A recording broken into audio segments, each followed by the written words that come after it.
Hi, ladies. Courtney Robinson here, and welcome to Women's Wellness with Rena and Courtney. And I wanted to give you just a little bit of information about myself and about what I do for a living because it is pertinent. And I wanted to give you a few action steps that you could take today.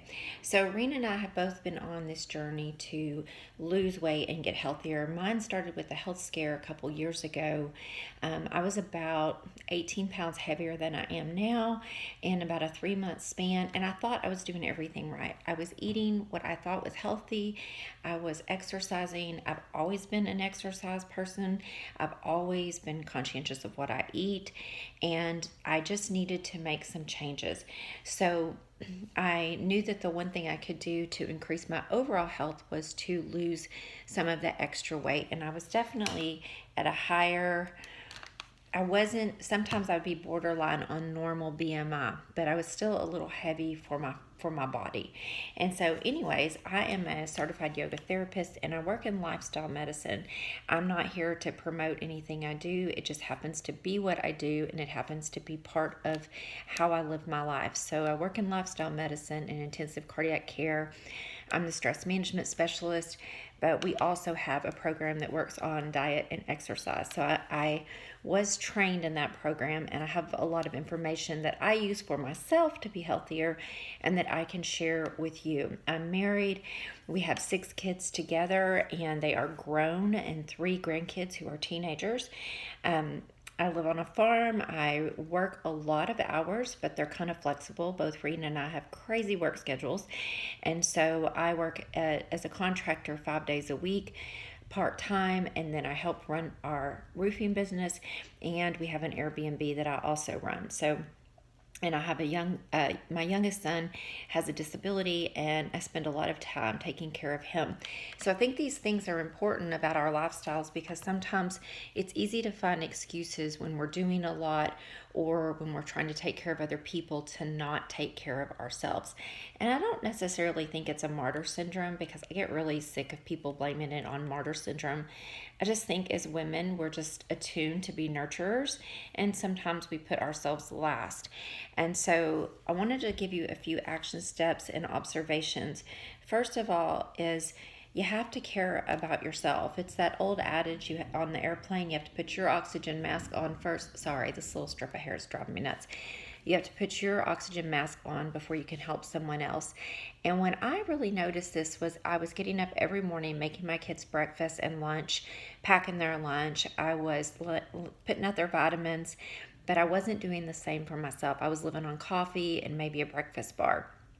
And so I realized that I was taking, and not that you shouldn't take great care of your kids, but if you don't take great care of yourself, you're not going to be around for your kids for very long. So you have to really, I feel like self esteem issues are a really big part of why women don't take care of themselves. And hopefully, we'll be able to work on some of that as well. Some action steps you can take today is just to food pack.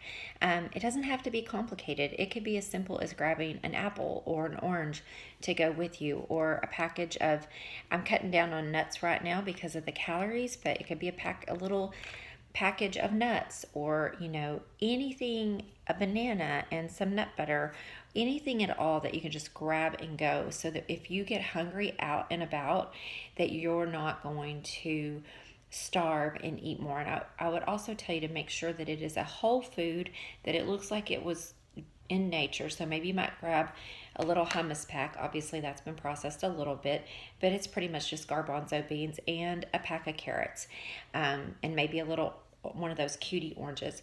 But starting to food pack and carry food with you is going to help you not starve to death and not cheat and not drive through somewhere. The other thing is, I know I hear this a lot from women, but I'm exercising so much and doing so much. I have actually found that less is more. I have trained, and we'll talk more about this.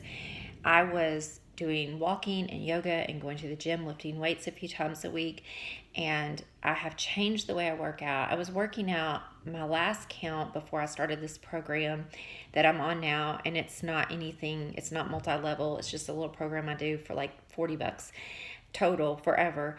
And I'm doing a lot of HIIT training in the morning now, along with walking and just being active.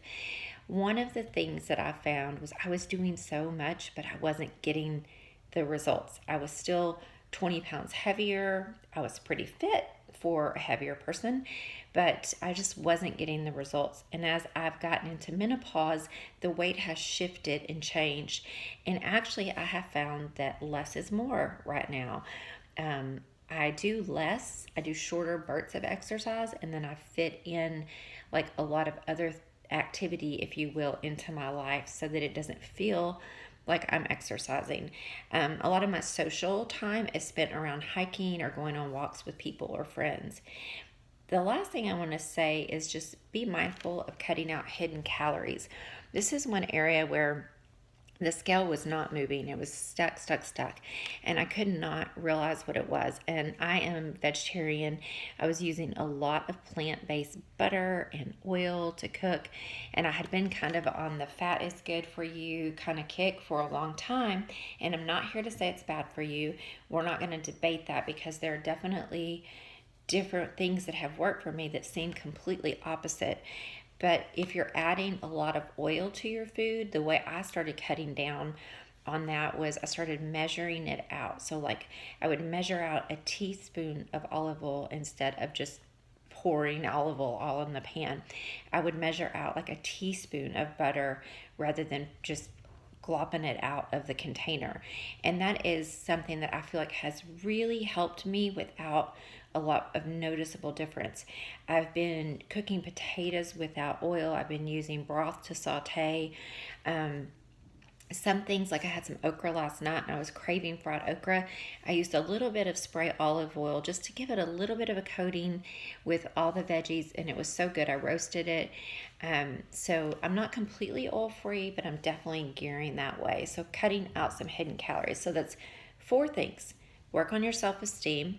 Maybe you need to see a therapist. Maybe you need to read a self help book. I want you to start thinking about just getting small bits of exercise in.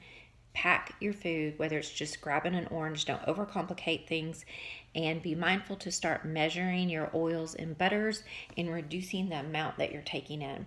All right, Rena, and I look forward to we're going to have Facebook Lives. We're going to talk about these things. We'll have subjects, and I hope to see you later. Thank you. Bye bye.